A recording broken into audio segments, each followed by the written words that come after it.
So yeah, I'm talking today on a very relevant topic. I think you heard Brett mention about identity theft. This is something which is very relevant.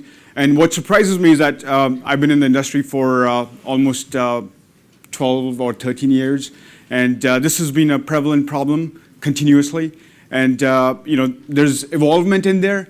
So I think what I really want to talk about is like what's the landscape of identity threats and what are the solutions out there. What I really don't want to do today is sell you guys something, because I think that's what happens is that most of the times there's vendors out there trying to sell their product, and what really gets lost is the value proposition of the technology. So I really wanted to take a dumbed down level of helping you guys understand and use an approach to evaluate what are the best sort of like techniques to protect identities. And also talk about like, what are some of the relevant techniques that are out there, what are the different methods to protect authentication or identities. Just quick background, I work for a company called WatchGuard now. And before WatchGuard, worked for a company called SafeNet, now Gemalto, and have been in the enterprise authentication space for quite some time. So it's something which is very relevant, and I'll share with you some of my anecdotal experiences throughout these years, and talking to a lot of customers and partners as well. So this should not be a surprise if you've caught up on the news, by the way. This morning, again, every week we see identity theft, something that comes up in the news. Dell actually reported that, that if you have an account with them, please go ahead and reset your passwords, because they're reporting that, majority of their accounts have been hacked again. So, and this is data from Verizon security data breach report that comes out every year. And I think one of the things that gets highlighted most of the times is that most of the threats that happen start with a credential hack, or a user's identity gets stolen, and that is actually then used to actually form some additional advanced threat. So imagine like, your username and password gets stolen, and then, as Brett mentioned, it can be used in multiple ways: to phish people, to spearfish or whale fish, employees in your organization, or get access to more critical resources, and then use that access to further commit serious data breaches. And this is nothing new. I'm sure you guys have heard this before, and it's been in the market for quite some time. But the problem is that most of the time security comes with an inherent burden, either on the administrators or the operators or the end user. And I think that's one of the reasons why this is still a prevalent problem. So I wanted to kind of like walk you through like, okay, what are the different types of methods that are available there to protect your identities, and then what is the evaluation criteria that you can take into use to find out today, do you have a method or an approach that can protect your users, or secondly, what is it that you can do to actually implement something that helps. So what are the options? Okay, we understand that username and passwords are weak because it's something that's can be stolen pretty easily. So what are the different options? This is a snapshot from Gartner, one of the major analysts in the industry. They do quite a bit of research when it comes to identities and authentication. Different methods. It all starts with knowledge authentication, right? Something the user knows, which could be his password, and then you could pair it up with a knowledge-based authentication, like a picture or a pattern, right, or a graphical image that they remember, just to prove that it's actually them. So I think that's something that most of the solutions or applications initially started to implement. However, since it's knowledge-based, again, not that much secure, because again, it's just the first factor. So to add additional factors on top of that, authentication tokens became pretty prevalent. I think 2003, 2004, secure computing, an organization started a protocol called one-time password, or the concept of one-time password, which sort of like initiated the concept of using authentication tokens. And then if you were familiar with public key infrastructure, PKI, right? Authenticators that use certificates or digital signing authenticators became pretty prevalent. So hardware tokens or authentication tokens have been in the industry for quite some time. However, since Apple commoditized the smartphone industry, and as we moved into the era of smartphones around 2007, something and something you have, the smartphone became an authenticator as well. So I think phone-based authentication also became pretty prevalent. And I think that those are the two that you'll see highlighted in green, is where phone-based authentication now is a very common factor when it comes to one-time passwords or using an application on the phone that can actually be the second factor. Another common method is biometric authentication, which is in addition to something you know and something you have, it's something you are. So that's taking into a personality trait or something that a physiological trait of the user itself. So think about your fingerprint, your facial ID, very commonly used in the smartphone industry right now, right? So I think that's something which again adds an additional layer of protection. And some of the other techniques that are also available are tied with knowledge-based authentication. For example, Q&A. Right? If you log into some of the consumer sites or your e-banking financial sites, they tend to also put in an additional factor of asking certain questions like what year did you go to school, and what's your kid's first name or your mom's first name. Most of the information that if somebody wants to farm from a social network or social engineering hacks, they can find that stuff very easily. So I think those are some of the other contextual or question and answer based authentication methods also available. So next, I wanted to talk about specifically around the hardware tokens or the authentication tokens, because I think that's the second factor usually which is most commonly used. Just a quick show of hands, how many of you actually carry one of these things with you? Wow, quite a few. And how many of you actually use your smartphone for that? All right, yeah, look at that. So, and I think that's the sort of like the evolving trend. Hardware OTP tokens, the trade-off there is that you need to carry an additional device, right? And today, everybody's carrying a smartphone. So why carry an additional device? And I think that's what the trade-offs are. You need to carry an additional device.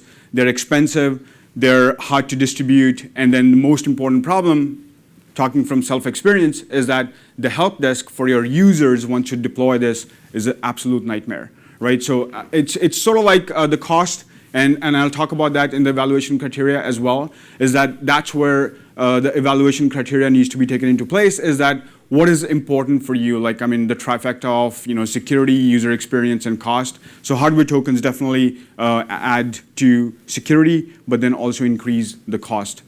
The USB tokens, so hardware tokens can be classified in two categories. One's where you press a button, generates a one-time password, which is based on that event that you clicked a button, or a time factor where there's a clock, and after that, it generates a one-time password, which becomes your second factor. USB tokens, on the other hand, obviously work when you have them connected, or they sort of need that physical presence or physical detection. So USB tokens very commonly used in digital signing, in document signing scenarios where you need to incorporate PKI technology, again, a second form of authentication. And finally, mobile-based authentication. The reason mobile-based authentication is pretty prevalent, and majority of you sort of raise the hands, is because you're already carrying that device with you anyways, right? And then so there are some technologies which are now no longer secure when it comes to phone as an authentication. The most common was started off using the telephony channel and sending an out-of-band SMS. So SMS was very prevalent, email was very prevalent on the smartphone, and then what organizations started to do is implement solutions where they could send a one-time password either through an SMS channel or through an email channel. The problem is, once your smartphone gets compromised, right, or there's a compromise in the secure channel, which is not really secure because S9 channel, which is used by telecommunication networks, can be very easily intercepted, or there could be a man in the middle who can emulate your phone number and then have that out-of-band delivery very easily delivered to themselves. So I think that's where some of the other factors which are now getting more prevalent is how do you deliver that one-time password to the user on their phone securely. So evaluation criteria, again, as I mentioned, this is the evaluation criteria that you should take into consideration when implementing security solutions, not just authentication, but any security solution that you're looking for. And as a vendor, I'll be honest, there's a lot of noise out there. Everybody's trying to sell their solutions, but I think you should take a step back and look at, obviously, the number one aspect, security, which is how much security do you want to actually implement, and what is it that you're trying to protect, and what are the assets that you're trying to protect. The second is cost. And when I say cost, I mean the total cost of ownership, not just the cost of procuring the solution, but what happens when you implement that solution, and what happens to your users and the experience that they're going to go through. And that's, again, very closely tied to simplicity. Again, like I said, I've been in the security industry for a long time, and from the very beginning, I've seen a trend where any time somebody wants to sell you security, they want to sell you something where your life becomes a little miserable. Right? So, which means you have to implement something, the user experience has to be detrimental, and that's where I would request you guys to challenge the vendors or challenge the solution providers to actually provide either the same simplicity or a better user experience, but provide a better security at a better cost. So I think that's the evaluation criteria you need to take a look into, and then just do the correct math of what is it that you want to provide to your end users. So I think let's take a look at some of the authentication methods that I shared now, or the multi-factor authentication methods that I shared, and how do they fare in this evaluation criteria. So pretty complicated because it's all about security. The first evaluation criteria is security. This is an electronic authentication guideline published by National Institute of Standards in the United States, NIST, very commonly known as the publication that also works on some security standards. But I think the key here is, and the gist is, if you look at electronic authentication, the first level is on the top columns, and then the second authentication method is on the rows, and this matrix can be used to determine what is the level of security you want to provide to your users. And I've offended quite a few people when I talk about good enough security, right? And I mentioned earlier, exactly evaluation of what are you trying to protect and what are the cost of assets that you're trying to protect. And you'll notice here that multi-factor software cryptographic token, which is your smartphone, and combined with the multi-factor software cryptographic token is the second factor as well, right? Which is using a software-based multi-factor authentication provides up to a level 3 of security when it comes to these standards. Now, what is level 3 security? So there's an evaluation across multiple different threat vectors: man in the middle, eavesdropping, denial of service, non-repudiation, etc. You'll notice that level 3 security can be achieved just using software-based authentication or a cryptographic token that resides in the form of a software authenticator. So again, the only thing that the hardware token is providing here, or a hardware authenticator tied with as a second form of authenticator is providing, is denial of service prevention. And this is where the security evaluation criteria comes into play, is that level of security good for the application that you're trying to protect, right? So that's on the security. Next, look at cost.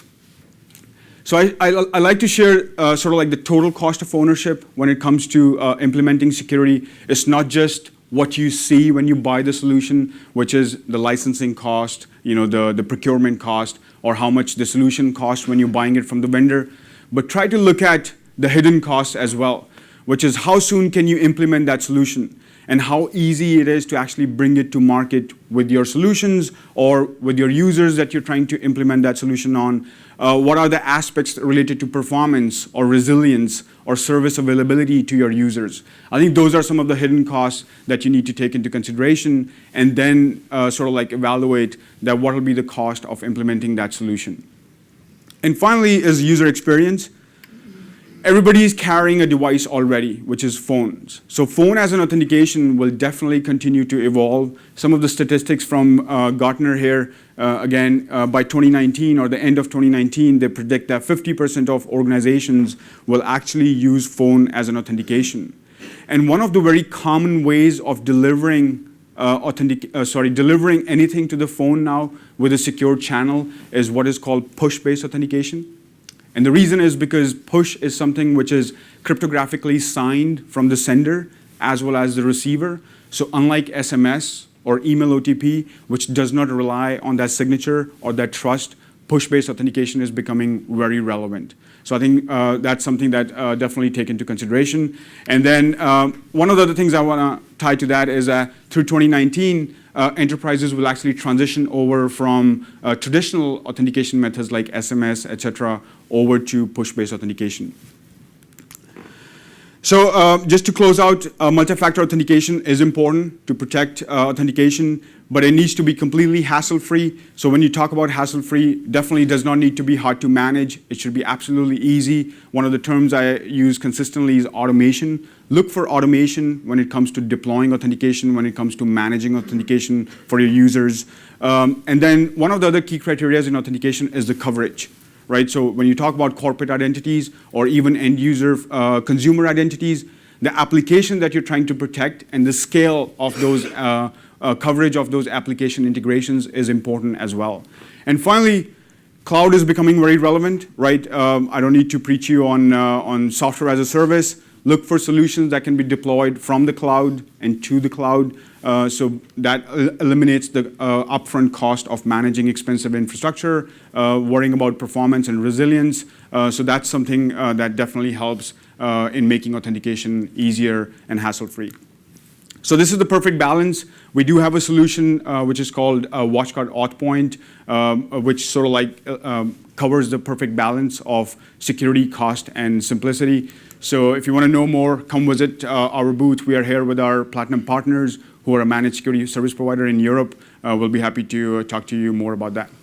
Himanshu. Thank you.